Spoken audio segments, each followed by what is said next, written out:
Classical resource foundation Shri Nandakeshwara Kuchipudi Kalakshetram ఆధ్వర్యంలో June 8 నుండి 10వ తేదీ వరకు 3 రోజుల పాటు ఉచిత కూచిపూడి వర్క్ షాప్ ను నెల్లూరు నగరంలోని మాగుంట లేఅవుట్లోని వెంకటేశ్వర స్వామి దేవాలయంలో ఘనంగా నిర్వహించారు। ఈ వర్క్ షాప్ కు 100 మంది కూచిపూడి నృత్య కళాకారిణులు పాల్గొని ఇదిగో భద్రాద్రి అను రామదాసు కీర్తనకు బృంద నృత్యం చేశారు।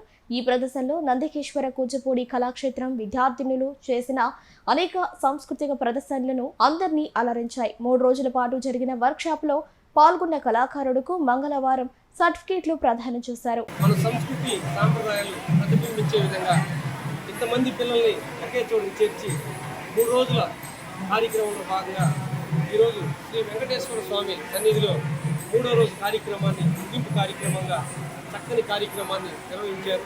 భవిష్యత్తులో కూడా యువష్ణ మేడం ఈరోజు ఈ మన సింహపూరి నగరంలోనే కాకుండా రాష్ట్ర వ్యాప్తంగా అనేక కార్యక్రమాలు నిర్వహించాలని నేను మనస్ఫూర్తిగా కోరుకుంటూ ఇటువంటి కార్యక్రమాలు మరింత విస్తృతంగా చేయాలని ఈరోజు మన ఈ శ్రీ వెంకటేశ్వర స్వామి సన్నిధిలో ఇటువంటి ఆధ్యాత్మిక కార్యక్రమాల్లో కూడా పిల్లలందరినీ ఇన్వాల్వ్ చేయాలని నేను మనస్ఫూర్తిగా ఒక 100 మంది పిల్లలు వర్క్షాప్కి విడిగా వచ్చి వాళ్ళు ఈ రామదాసు కీర్తన ఈ 3 డేస్లోనే నేర్చుకొని అభినయంతో సహా నేర్చుకొని ఈరోజు వెంకటేశ్వర స్వామి గుడిలో పర్ఫామ్ చేయడం చాలా సంతోషాన్ని కలిగిస్తుంది। కూచిపూడి అభివృద్ధి కోసం సంతోష్ మిశ్రా గారు కలిసి మా ఇన్స్టిట్యూట్ కూడా వెంకటేశ్వర కళాక్షేత్రం కూడా ఇలా పాటుపడడం చాలా సంతోషాన్ని ఇచ్చింది మాకు।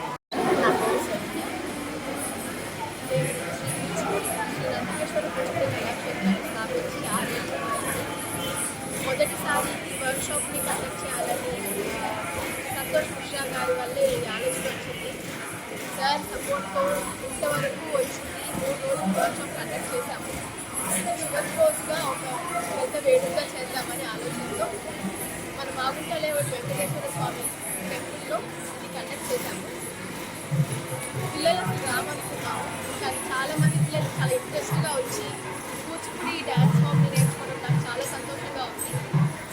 భరతనాట్యం ఇవన్నీ తమిళనాడుకు సంబంధించింది, ఫస్ట్ టైం మన ఆంధ్రప్రదేశ్కి సంబంధించిన డ్యాన్స్ ఫామ్ కూచిపూడిని నేర్చుకోవడం, ఇంతమంది ఇంట్రెస్ట్గా వచ్చి దాన్ని పూర్తిగా తెలుసుకొని దాని గురించి అభినయం అన్నీ నేర్చుకొని ఇంతవరకు పర్ఫామ్ చేసినందువరకు నేను చాలా ఆనందంగా ఉన్నాను। ఇదంతా సంతోష్ మిశ్రా గారి వల్లే సాధ్యమైంది।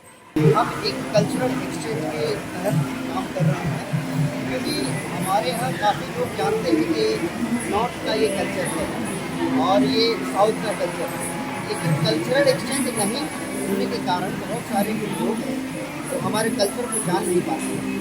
इसलिए हमारी जो कोशिश है वह यह है कि हमारी जो साउथ का जो कल्चर है वो नॉर्थ में जाए और नॉर्थ का कल्चर साउथ में आए ताकि हम सभी कल्चर को हमारे इंडियन जो है वो जान सकें। और यह सिर्फ इंडिया के लोग ही नहीं, हमारे कल्चर को जो है हम अपने विदेशों में भी अब्रॉड भी इसका हम परफॉर्मेंस करने जा रहे हैं।